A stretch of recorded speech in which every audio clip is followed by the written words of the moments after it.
When I was born in the late 50s, my parents, of course, didn't know anything at all about spina bifida, so it came as a complete shock to them.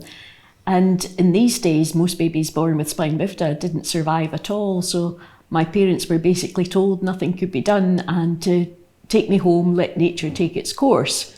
But of course, nature took its course and I survived, so after pestering doctors for a while, they eventually got me taken into hospital, and I had a few different operations over the first 3 years of my life, and then things kind of settled down. But while my parents were at the hospital with me over these early years, they met with other parents who also had children with spina bifida, and of course, speaking to each other, they realised that there was no place to go for information. So they decided that they would form a group by themselves, and in 1965 the official Scottish Spina Bifida Association, as it was called in these days, was formed. Of course, later on the Scottish Spina Bifida Association became Spina Bifida Hydrocephalus Scotland.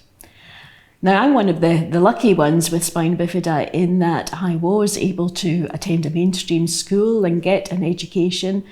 With the support of my family and encouragement from teachers, I managed to do okay at school and managed to get a place at university. I initially studied for a degree in pharmacology, but what I'd always wanted to do all my life was to become a doctor. And of course, I thought that that's going to be impossible. Nobody's going to accept that that's something that somebody with spina bifida could do. But fortunately, the University of Dundee, where I had done my pharmacology degree, accepted me into the medical faculty, and I graduated in 1985 with my medical degree.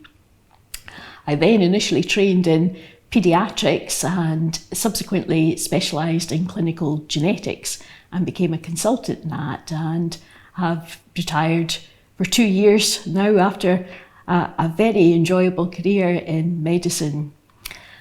Along the way, I was invited to join the management committee of the Scottish Spina Bifida Association, and then that became a board of directors, and about 15 years ago I became their chairperson and have led the board since then.